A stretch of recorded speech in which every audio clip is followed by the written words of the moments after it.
Good morning students. कल हमने बात की थी origin of universe, origin of earth और ओरिजिन ऑफ अर्थ से रिलेटेड थ्योरीज के बारे में।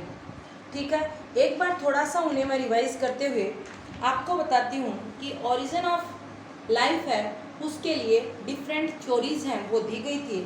फर्स्ट थ्योरी क्या दी गई थी? थ्योरी ऑफ स्पेशल क्रिएशन, यानी गॉड ने अपने स्पेशल क्रिएशन से ही क्या किया है, अर्थ के ऊपर लाइफ है उसका ओरिजिन किया है। सेकंड हमने थ्योरी पढ़ी थी, इसने कॉस्मोजोइक थ्योरी, यानी इस थ्योरी के अकॉर्डिंग ये कहा गया कि अर्थ के ऊपर लाइफ है, वो लाइफ का मतलब स्पोर्स जो है वो दूसरे यूनिवर्स है उससे आकर के गिरे और उनसे अर्थ के ऊपर लाइफ का ओरिजिन हो गया। तीसरी जो थ्योरी है वो हमने पढ़ी स्पॉन्टेनियस जनरेशन, जिसमें यह कहा गया कि नॉन लिविंग सब्सटेंस या डिकेइंग सब्सटेंस लाइक स्ट्रो, मड, इनसे अपने आप ही लिविंग ऑर्गेनिज्म है उनका या लाइफ है उसका ओरिजिनेशन हो गया। और इस स्पॉन्टेनियस जनरेशन थ्योरी है उसको डिस्कार्ड किया लुईस पास्चर ने, और लुईस पास्चर ने अपने एक्सपेरिमेंट के अंदर क्या लिया कि कुछ केमिकल सब्सटेंस लिए, ठीक है, और उनको डेमोन्स्ट्रेट करके एक्सपेरिमेंट से शो किया कि लॉन्ग नेक्ड फ्लास्क है उसके अंदर इसको रखा तो उसमें कोई यीस्ट को रखा तो उसमें कोई चेंज नहीं हुए, लेकिन ओपन नेक्ड फ्लास्क के अंदर रखा तो यीस्ट के साथ साथ कुछ माइक्रोब्स हैं वो प्रोड्यूस हो गए। इसका मतलब लाइफ का ओरिजिन है वो प्री एग्जिस्टिंग लाइफ से ही होता है। ठीक है, तो इस चीज़ से मड से अपने आप ले लाइफ प्रोड्यूस नहीं होती, इस चीज़ को इन्होंने लुईस पास्चर ने डिस्कार्ड कर दिया। उसके बाद हमने बात की थी कौन सी? ओपेरिन थ्योरी, यानी केमिकल इवोल्यूशन। तो उस केमिकल इवोल्यूशन के एविडेंस में एक्सपेरिमेंट किया गया, यानी क्या था केमिकल इवोल्यूशन कि ओपेरिन एक साइंटिस्ट था, उसने ये कहा कि life is originated from pre existing non living organic molecule, कि पहले से प्रेजेंट जो नॉन लिविंग ऑर्गेनिक मॉलिक्यूल हैं उन्हीं से क्या होती है, लाइफ प्रोड्यूस होती है। ठीक है ना, कि life is produces from pre existing non living organic molecules, कि ऑर्गेनिक मॉलिक्यूल्स जो पहले से ही प्रेजेंट है उन्हीं से क्या होता है, लाइफ का ओरिजिन होता है। और इस कंडीशन है उसमें उन्होंने क्या बताया कि हाई टेम्परेचर वोल्केनिक स्ट्रीम्स, ठीक है, इन ये जब एटमॉस्फेयर के अंदर पहुंचती हैं तो उसके कारण मेथेन, अमोनिया जैसी गैसेज प्रोड्यूस हो जाती हैं। तो इसके एविडेंस में एक एक्सपेरिमेंट किया गया जिसे कहते हैं अपन मिलर्स एक्सपेरिमेंट। ये भी आपका बच्चों पढ़ा हुआ है, 10th में भी पढ़ा हुआ है और 9th के अंदर भी पढ़ा हुआ है। क्या था मिलर एक्सपेरिमेंट? तो सबसे पहले मिलर ने क्या किया, एसआई मिलर है, उन्होंने 1953 में केमिकल इवोल्यूशन के एविडेंस में अपना एक एक्सपेरिमेंट किया। उन्होंने क्या एक्सपेरिमेंटल सेटअप रखा उसमें देखिए कि इन्होंने एक क्लोज्ड फ्लास्क लिया जिसके अंदर मेथेन, हाइड्रोजन, अमोनिया और वाटर वेपर है उसको कलेक्ट कर लिया। तो सबसे पहले आप देखिए इसका अपन डायग्राम देखें कि मिलर ने अपने खुद ही अपने आप एक क्या किया, सेट ऑफ बॉक्स तैयार किया एक्सपेरिमेंटल के लिए, और इस तरीके से एक उन्होंने क्या लिया, क्लोज फ्लास्क लिया। ठीक है, और ये जो क्लोज फ्लास्क है, इस क्लोज फ्लास्क के अंदर उन्होंने मेथेन, अमोनिया, वाटर, ठीक है, और हाइड्रोजन, इन गैसेस को इसने फिल कर लिया। ठीक है, इसके अंदर क्या रखा, मेथेन, अमोनिया, हाइड्रोजन, इन गैसेस को इन्होंने रखा। ठीक, ये स्पार्किंग बाद में होगी, अभी कुछ नहीं होगा। फिर इन्होंने इसको वाटर कंटेनर में से पास करवाया। इस तरीके से क्या किया, इसके अंदर एक कंडेंसर है वो लगा दिया, इसके अंदर 2 कॉलम है, ठीक है, एक वो जिससे होकर के वाटर आउट निकलता है और दूसरे में से पानी अंदर जाता है, यानी इसमें से तो क्या होता है H2O इन, पानी अंदर जाता है और इसमें से H2O आउट, बाहर निकलता है। ये क्या था,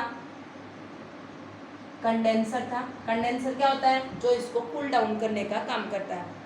ठीक है, फिर इस कंडेंसर को इन्होंने आगे कनेक्ट कर दिया एक स्टॉप कॉक से, जिसमें से लिक्विड वाटर है वो ट्रैप होता है। यानी वाटर कंटेनिंग ऑर्गेनिक कंपाउंड है वो जैसे ही पास होता है आगे वाटर कंटेनिंग ऑर्गेनिक कंपाउंड जैसे ही इस पार्ट में से पास होता है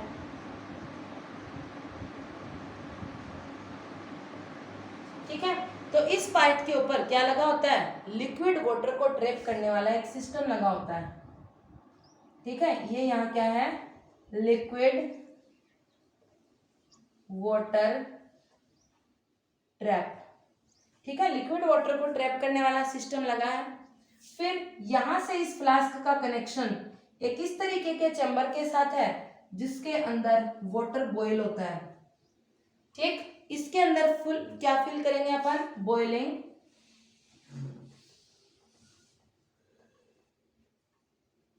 वाटर, और ये बॉइलिंग वाटर है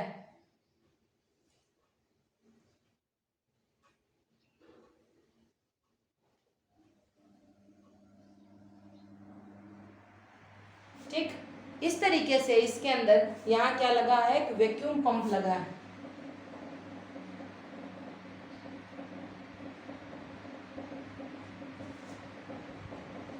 ओके बच्चों, तो ये था इनका मिलर के एक्सपेरिमेंट का सेट ऑफ बॉक्स।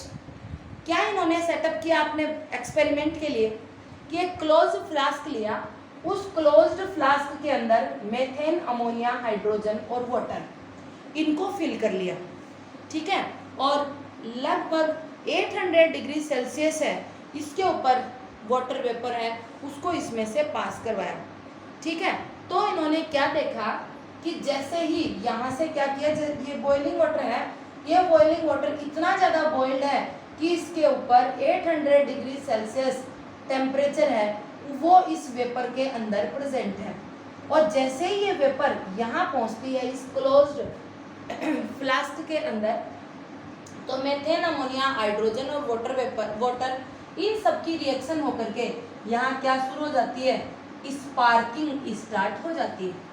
और जैसे ही ये स्पार्किंग होती है, यानी इलेक्ट्रिक डिस्चार्ज है वो यहाँ क्रिएट होता है। स्पार्किंग का मतलब कि इलेक्ट्रिक डिस्चार्ज है वो यहाँ क्रिएट हो जाता है। तो ऐसी कंडीशन है, उसमें सेम वही कंडीशन हमें दिखती है जो प्रिमिटिव एटमॉस्फेयर के अंदर थी। ठीक है, कि प्रिमिटिव एटमॉस्फेयर के अंदर क्या था कि धीरे धीरे अर्थ का टेम्परेचर कूल डाउन होता गया, और जैसे जैसे टेम्परेचर है वो कम होने लगा तो वाटर इन चीज़ों का फॉर्मेशन हुआ। तो शुरुआत में अचानक गर्म के ऊपर जब ठंडा गिरता है तो उसके अंदर क्या होती है, इलेक्ट्रिक डिस्चार्ज निकलते हैं, यानी स्पार्किंग होती है। तो सेम वैसे ही मेथेन, अमोनिया, हाइड्रोजन और वाटर वेपर है, इसको 800 डिग्री टेम्परेचर वेपर से पास करवाते हैं तो इसके अंदर इलेक्ट्रिक डिस्चार्ज है वो क्रिएट होता है। यानी ये कंडीशन है वो प्रिमिटिव एटमॉस्फेयर के ही सिमिलर थी। तो इस स्पार्किंग को देखते हुए मिलर ने क्या ऑब्जर्व किया कि आफ्टर ए फ्यू वीक, कुछ वीक के बाद जब इन्होंने देखा तो ये ऑब्जर्व किया कि एमिनो एसिड है वो और कॉम्प्लेक्स मॉलिक्यूल जैसे कि शुगर, नाइट्रोजन, बेसेस, पिगमेंट्स और फैट्स हैं, ये फ्लास्क के अंदर प्रेजेंट है।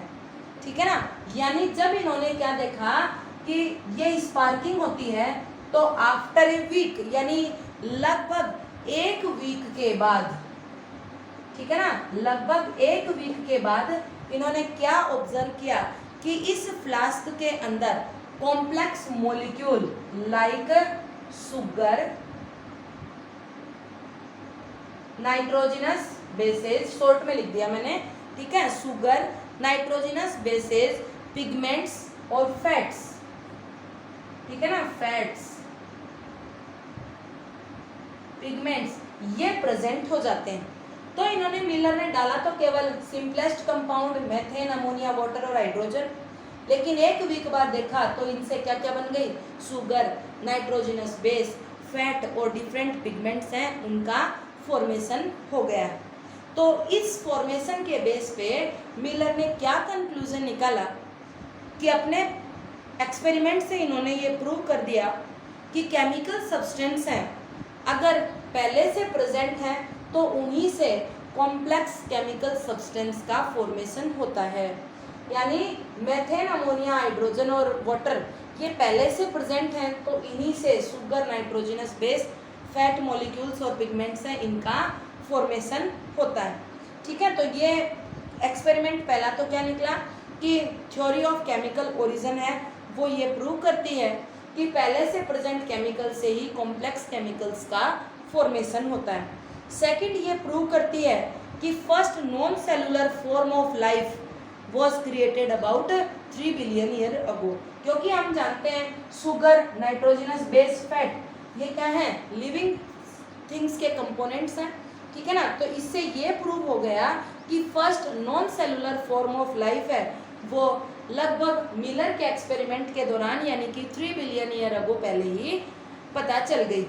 ठीक है, और ये थ्योरी ये भी बताती है कि नॉन सेलुलर बायोकेमिकल मॉलिक्यूल्स जो होते हैं वो डीएनए, आरएनए, पॉलीसेकेराइड्स या प्रोटीन की फॉर्म में एग्जिस्ट करते हैं। ठीक है ना, कि नॉन सेलुलर बायोकेमिकल जो भी कंपाउंड है नाइट्रोजनस बेस प्रेजेंट है, तो हम जानते हैं कि नाइट्रोजनस बेस डीएनए और आरएनए के ऊपर present, thymine, adenine, guanine, cytosine ये होते हैं। तो इसका मतलब हमें ये पता चल गया कि डीएनए, आरएनए, पॉलीसेकेराइड्स और प्रोटीन्स हैं। ठीक है ना, वो क्या होते हैं, बायोमोलिक्यूल्स की फॉर्म में नॉन सेलुलर फॉर्म को शो करते हैं। ठीक है, तो ये था एक्सपेरिमेंट ऑफ मिलर जो प्रूव करता है केमिकल इवोल्यूशन को। एक बार दोबारा रिवाइज करती हूँ, सुनिए बच्चों, कि मिलर ने अपने एक्सपेरिमेंट के लिए क्या किया, एक क्लोज्ड फ्लास्क लिया और उस क्लोज्ड फ्लास्क के अंदर मेथेन, अमोनिया, हाइड्रोजन और वाटर के मॉलिक्यूल्स को फिल कर लिया और इसका एक फ्लास्क का कनेक्शन कर दिया कंडेंसर से, और फिर दूसरी तरफ इससे बॉइल्ड वाटर है वो 800 डिग्री टेम्परेचर पर बॉइल्ड वाटर है उसको इस फ्लास्क के अंदर पास करवाया। तो मिलर ने क्या देखा कि जैसे ही उन्होंने हाई टेम्परेचर इसमें से पास किया तो इसमें इलेक्ट्रिक डिस्चार्ज यानी कि स्पार्किंग होती है, और जैसे ही यहाँ स्पार्किंग होती है तो एक वीक के बाद मिलर ने जब इस सेटअप बॉक्स के अंदर देखा तो उन्होंने ऑब्जर्व किया कि मेथेन, अमोनिया, हाइड्रोजन और वाटर हैं, इनकी बजाय सुगर, नाइट्रोजनस बेस, फैट और पिगमेंट्स हैं, उनका फॉर्मेशन है वो इस फ्लास्क के अंदर हो जाता है। तो इससे उन्होंने क्या कंक्लूजन निकाला कि केमिकल ओरिजिन है लाइफ का, वो इन्होंने प्रूव कर दिया।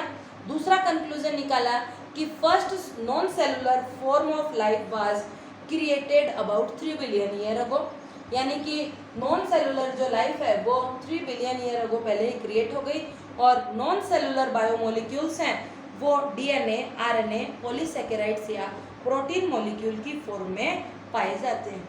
तो ये थे कंक्लूजन ऑफ मिलर्स एक्सपेरिमेंट।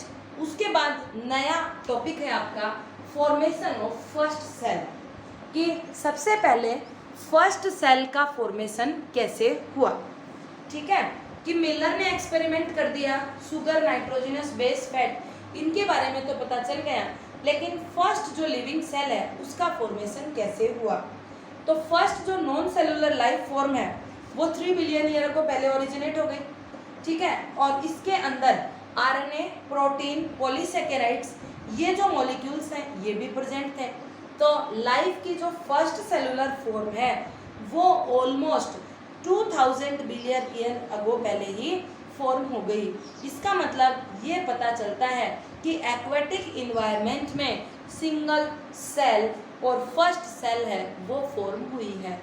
ठीक है, तो इसके अंदर आपको मेन बात इतनी ही लर्न करनी है बच्चों कि first cellular form of life है वो लगभग 2000 बिलियन ईयर अगो पहले, मिलियन ईयर अगो पहले जनरेट हुई है, और सबसे पहले कहाँ हुई है, एक्वेटिक इन्वायरमेंट के अंदर एक सिंगल सेल फॉर्म हुई है और वही थी first cell.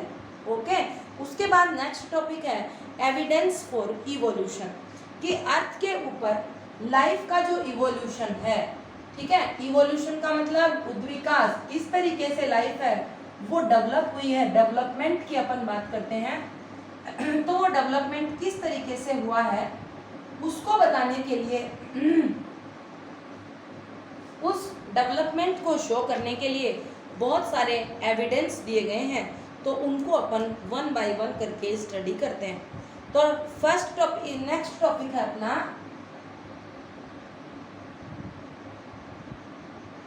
Evidence for evolution. ठीक है, इवोल्यूशन के लिए कौन कौन से प्रमाण दिए गए हैं, कौन कौन से एविडेंस दिए गए हैं? तो कई एविडेंस हैं। फर्स्ट है पैलियोनोटोलॉजिकल एविडेंस। पैलियोनोटोलॉजिकल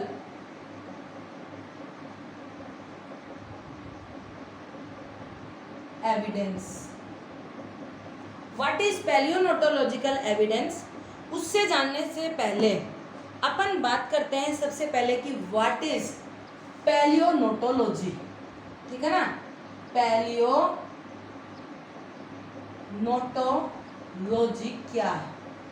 ठीक है, पैलियोनोटोलॉजी का मतलब अपन को पता होगा, तभी अपन इसका मीनिंग समझेंगे कि व्हाट आर पैलियोनोटोलॉजिकल एविडेंस, कि कौन कौन से ऐसे प्रमाण हैं, पैलियोनोटोलॉजिकल एविडेंस हैं, जिससे हमें इवोल्यूशन के बारे में पता चलता है।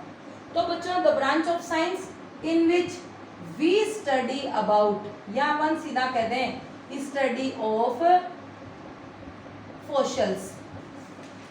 ठीक है ना, जितने भी अर्थ के ऊपर फॉसिल्स प्रेजेंट हैं, उन सब की स्टडी साइंस की जिस ब्रांच के अंदर हम करते हैं वो ब्रांच कहलाती है पैलियोनोटोलॉजी। ठीक है, फॉसिल का मतलब क्या होता है? जीवाश्म। कि लाखों करोड़ों वर्षों पहले जब अर्थ के अंदर उथल पुथल हुई थी, तो अर्थ की सरफेस के ऊपर प्रेजेंट एनिमल्स और प्लांट्स थे, वो सोइल की सरफेस के नीचे जाकर गहराई में दब गए। वर्तमान में या जब हम उनकी खुदाई करते हैं, डिगिंग करते हैं, तो उनकी बॉडी के हार्ड पार्ट आज हमें एज ए फॉसिल ऑब्टेन होते हैं। ठीक है ना, तो उन फॉसिल्स की स्टडी साइंस की जिस ब्रांच के अंदर की जाती है, वही साइंस की ब्रांच कहलाती है पैलियोनोटोलॉजी। तो पैलियोनोटोलॉजिकल प्रमाण का मतलब क्या है? जीवाश्मीय प्रमाण। यानी आज वर्तमान में जब अपन खुदाई करते हैं, तो जो हमें ऑर्गेनिज्म के फॉसिल्स मिलते हैं, उन फॉसिल्स की स्टडी करके हम कंक्लूजन निकालते हैं कि किसी भी ऑर्गेनिज्म में पहले इस तरीके के फीचर्स थे, आज वर्तमान में उनके अंदर इतना डेवलपमेंट हुआ है कि वो इस फॉर्म में चेंज हो गए। ऐसे एविडेंस ही कहलाते हैं पैलियोनोटोलॉजिकल एविडेंस। ओके, तो पैलियोनोटोलॉजी क्या है? Study of fossils is called palaeontology. Fossils जो होते हैं वो क्या होते हैं? वास्ट ऑर्गेनिज्म है उसको, या फिर सेडिमेंट्री रॉक्स हैं उनके नीचे दबे हुए हमें मिलते हैं, तो उन ऑर्गेनिज्म के बारे में हमें नॉलेज देते हैं। डिफरेंट एज की जो रॉक्स के सेडिमेंट्स हैं अर्थ क्रस्ट के अंदर की तरफ, ठीक है, उनके अंदर डिफरेंट लाइफ है, उसके फॉसिल्स हैं, वो हमें देखने को मिलते हैं।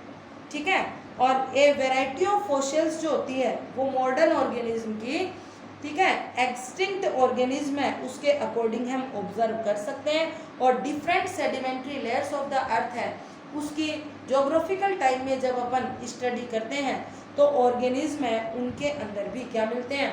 कुछ डिफरेंट चेंजेस हैं वो हमें मिलते हैं। फॉर एग्जाम्पल, यदि अपन बात करते हैं कि शुरुआत के अंदर डिफरेंट जो टाइम पीरियड हुए हैं उनमें डिफरेंट टाइप के ऑर्गेनिज्म प्रेजेंट थे, जैसे डायनासोर प्रेजेंट थे जिसकी लेंथ लगभग 5 मीटर लंबी थी। ठीक है ना, तो इतने विशालकाय शरीर वाले डायनासोर प्रेजेंट थे। धीरे धीरे क्या हुआ? अर्थ के ऊपर इवोल्यूशन हुआ, डायनासोर गायब हो गए। डायनासोर्स हैं उनके मरने के बाद क्या गए? आर्कियोप्टेरिक्स आए। आर्कियोप्टेरिक्स का भी वर्तमान में केवल फॉसिल देख करके हम ये बता सकते हैं कि आर्कियोप्टेरिक्स रेप्टाइल्स और एविस दोनों के बीच की कनेक्टिव लिंक है, क्योंकि डायग्राम यदि अपन देखते हैं तो आर्कियोप्टेरिक्स है, उसका फिगर है वो तो हमें एक बर्ड के समान दिखता है, बट उसकी बॉडी के ऊपर जो रैंक कर चलने वाले स्नेक वगैरह हैं इनकी जैसी स्केल्स बॉडी के ऊपर प्रेजेंट है। तो ये दोनों के करेक्टर रखने वाला है। इसका मतलब रेप्टाइल्स और एविज दोनों के बीच की कनेक्टिव लिंक कौन थी? आर्कियोप्टेरिक्स थी। तो ये एविडेंस हमें देता है। फिर आर्कियोप्टेरिक्स के खत्म होने के बाद जनरेट हुए क्रोकोडाइल। क्रोकोडाइल के जाने के बाद पैलेंडोन, और फिर पैलेंडोन के जाने के बाद ट्राइनोसोर्स हैं, उनका ओरिजिन हुआ है। ठीक है, और वर्तमान में ये सारे के सारे विलुप्त हो चुके हैं। तो ये फोसिल्स की स्टडी करके हम पता लगा सकते हैं कि किस तरीके से अर्थ के ऊपर लाइफ है, उसका इवोल्यूशन हुआ है। ठीक है, तो ये डायग्राम आपको मैं नोट्स के अंदर सेंड कर दूंगी। आपसे डायग्राम यदि नहीं बनता है तो बच्चों आप देख करके केवल इनके नाम लिख देना कि पहले ये डायनासोर्स थे, फिर उसके बाद आर्कियोप्टेरिक्स आए, आर्कियोप्टेरिक्स के बाद कौन आए? रैंकर चलने वाले रेप्टाइल्स और एविज के बीच की कड़ी थे। उसके बाद क्रोकोडाइल आए, क्रोकोडाइल के बाद दूसरे अनदर ऑर्गेनिज्म है, उनका अर्थ के ऊपर ओरिजिन हुआ। ठीक है, तो इस तरीके से अर्थ के ऊपर लाइफ है उसके इवोल्यूशन की स्टडी की गई। नेक्स्ट जो सेकंड एविडेंस है वो है morphological and anatomical evidence.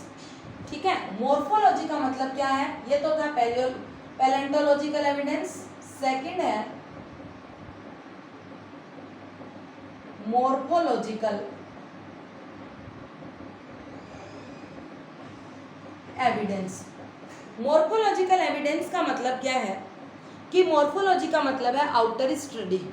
Outer structure है उसकी स्टडी करके हम कुछ एविडेंस हैं उनको ये बता सकते हैं कि किस तरीके से इनके अंदर इवोल्यूशन हुआ है।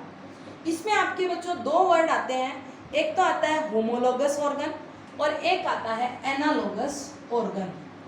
क्वेश्चन भी एग्जाम में पूछा जाता है होमोलोगस और एनालोगस ऑर्गन्स। ठीक है, कि कुछ लिविंग ऑर्गेनिज्म के अंदर ऐसे ऑर्गन पाए जाते हैं जिनका इंटरनल स्ट्रक्चर है वो तो क्या है? सेम है, लेकिन जिनके फंक्शंस हैं वो क्या है? डिफरेंट हैं। ठीक है, जैसे ह्यूमन बींग्स का हाथ, अंदर वाली हड्डी देखें तो सेम दिखती है। किसके सेम दिखती है? चित्ता का जो हाथ है, आगे वाला पैर है, उसके सिमिलर ही दिखती हैं। ठीक है, ऐसे ही व्हेल और बैट, इन दोनों के जो फीदर्स हैं वो भी दोनों देखने में क्या लगते हैं? सिमिलर लगते हैं। लेकिन बैट का फीदर है वो तो फ्लाइंग के काम आता है, व्हेल है उसको पानी के अंदर फ्लिपिंग करने के लिए, तैरने के लिए काम करता है, जबकि चित्ता का पैर है वो तो चलने के लिए और शिकार को पकड़ने के लिए, हमारा हाथ है वो बहुत सारे काम करने के लिए मॉडिफाइड है। तो कुछ ऑर्गन्स ऐसे होते हैं जिनका internal structure similar but morphological characters हैं, वो फंक्शंस हैं वो डिफरेंट होते हैं, ऐसे ऑर्गन कहलाते हैं होमोलोगस ऑर्गन। जबकि एनालोगस कौन से हैं? जिनके फंक्शंस तो सिमिलर हैं बट इंटरनल स्ट्रक्चर है वो डिफरेंट होता है, ऐसा ऑर्गन कहलाते हैं एनालोगस ऑर्गन। तो ये होमोलोगस और एनालोगस ऑर्गन्स हैं, ये एविडेंस देते हैं कि किस तरीके से कंपैरेटिव एनाटॉमिकल एविडेंस हुआ है, यानी ये प्रमाण ये देते हैं कि किस तरीके से डिफरेंट जो ऑर्गेनिज्म है उनमें हम कंपैरिजन करें तो हमें पता चलता है कि उनके अंदर इवोल्यूशन कैसे हुआ है। ठीक है, उसके बाद नेक्स्ट आता है बायोकेमिकल एविडेंस। बायोकेमिकल एविडेंस का मतलब क्या होता है कि बायोमोलिक्यूल्स लाइक प्रोटीन और जीन्स। ठीक है ना, बायोकेमिकल का मतलब क्या होता है कि बायोमोलिक्यूल्स जो लिविंग ऑर्गेनिज्म के अंदर प्रेजेंट है, तो वो बायोमोलिक्यूल्स कौन कौन से होते हैं? प्रोटीन्स, ठीक है, या फिर जीन्स। ठीक, ये बायोमोलिक्यूल प्रेजेंट है, तो इनको देख करके, इनके फंक्शंस देख करके डिफरेंट लिविंग ऑर्गेनिज्म है उनकी डाइवर्सिटी को अपन पहचान सकते हैं। एक होता है बायो जियोग्राफिकल एविडेंस, यानी स्पीसीज जो होती है वो अलग अलग रीजन के अंदर सर्वाइव करती हैं, तो ये एविडेंस उनके क्या कहलाते हैं? बायो जियोग्राफिकल एविडेंस कहलाते हैं। तो बच्चों इन एविडेंस के बेसिस पे हम बता सकते हैं कि किस तरीके से लिविंग ऑर्गेनिज्म के अंदर इवोल्यूशन हुआ है। आज की क्लास के अंदर इतना ही, नेक्स्ट बात करते हैं अपन नेक्स्ट क्लास के अंदर। Okay, thanks.